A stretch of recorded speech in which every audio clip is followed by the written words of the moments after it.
بسم اللہ الرحمن الرحیم۔ میں ہوں نصیر ستی پی پی ایم نیوز سے۔ تو کافی عرصہ سے میں ویڈیو نہیں بنا رہا تھا۔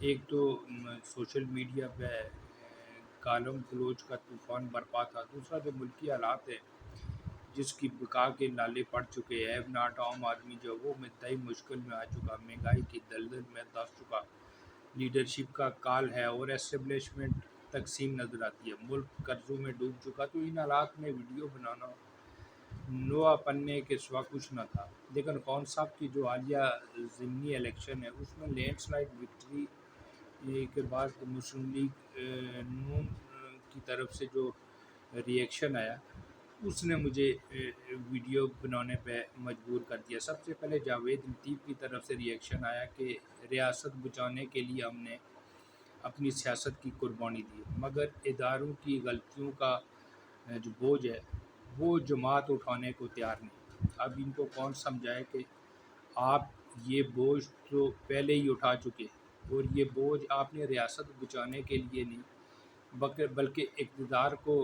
انجوائے کرنے کے لیے اٹھایا۔ آپ نے یہ بوجھ سروں پہ پگ سجانے کے لیے اٹھایا۔ آپ نے اس پگ کی خاطر بیلن میں سر کھود دیا۔ اب سر گنوا کر ریاست بچانے کی جو ڈرامے مت کرے۔ کسی سیانے نے کہا تھا کہ سر سلامت ہوں تو پگوں کی کال نہیں، لیکن ان کی اماکتوں کی انتہا دیکھیں کہ ایک پگ کے لیے سر سے ہی گئے، اور اب اداروں سے گلہ کر رہے ہیں کہ ہمیں جو ہے حکومت جو ہے وہ نہیں کرنے دی جائے رہی۔ تو مسلم لیگ نون کا اب ایک بار پھر نعرہ مستانہ کہ اب ایک بار پھر جو ہے وہ مزاحمتی بیانیہ جو ہے وہ اس طرف جائیں گے۔ ان سے کوئی یہ پوچھے کہ مزاحمتی بیانیہ تو آپ پہلے بھی آزما چکے۔ میاں صاحب کو جب اقتدار سے باہر کیا گیا تو مسلم لیگ نون کی طرف سے ووٹ کو عزت دو کا نعرہ لگایا گیا۔ مریم نواز نے کہا کہ مزاحمت ہوگی تو مفاہمت ہوگی۔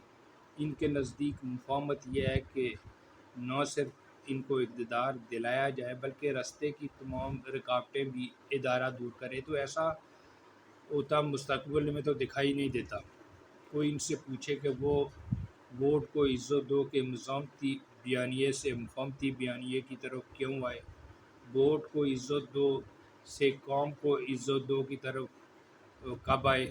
یہ تب آئے جب ان پر اداروں نے اپنا جو دست شفقت ہے وہ رکھا، اور اس عادت کے آتے ہی ووٹ کو عزت دو کے مزاحمتی بیانیے والوں نے شلواریں کندھوں پہ رکھ لی، اور جب بلاتکار ہو گیا جو کہ آپ نے راضی خوشی کرایا تو پھر گلہ کیسا؟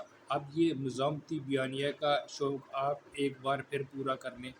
قوم اس کو بائے کرنے کو تیار نہیں، کیونکہ خان اس بیانیے کو جہاں لے گیا ہے اس کا یہ تصور بھی نہیں کر سکتے۔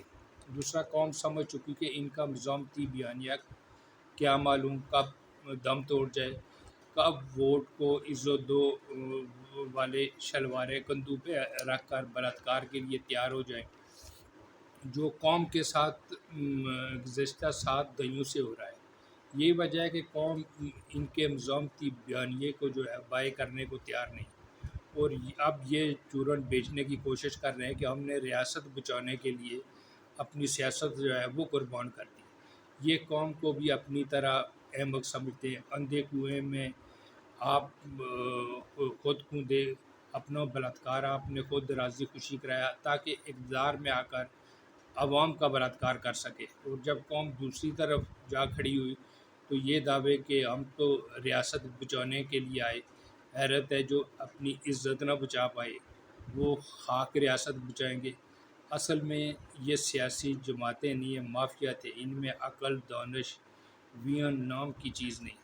جس دن عدم اعتماد کی تحریک ڈرافٹ ہوئی تھی اسی دن میں نے ایک ویڈیو بنایا جو آج بھی یوٹیوب پہ موجود ہے، جس میں میں نے کہا تھا کہ تحریک کی کامیابی یا ناکامی دونوں صورتوں میں جو بینیفیشری ہوگا وہ عمران خان ہوں گے، کیونکہ خان صاحب جس طرح کی حکومت کر رہے تھے وہ حکومت کے نام پر اپنی ہی قبر کھود رہے تھے، جس میں 5 سال بعد ان کے نعروں، وعدوں اور دعووں نے دفن ہونا تھا۔ لیکن خان صاحب کی خوش قسمتی دیکھیں، کہ جو قبر وہ اپنے لیے کھود رہے تھے اس میں ساری پی ڈی ایم کود پڑی۔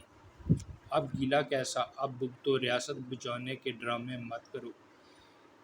یہ سیاسی جماعتیں نہیں، یہ ایک مافیا ہیں، ورنہ عقل، دانش اور بیان کا اس طرح کا قید نہ ہوتا۔ جسے مجھ جیسا عام آدمی سمجھ رہا تھا یہ کیوں نہ سمجھ سکے، اور اب خان نے اس مافیا کی جڑیں ہلا کے رکھ دی ہیں۔ میں نے اسی ویڈیو میں کہا تھا کہ یا تو پی ٹی ایم جو ہے وہ پی ڈی ایم ٹریپ ہو چکی ہے، یا تاریخ کا سب سے بڑا بلنڈر کرنے جا رہی ہے، جس کے بعد اگلا 5 سالہ بھی خان صاحب کی گود آ گرے گا۔ اب روک سکو تو روک لو۔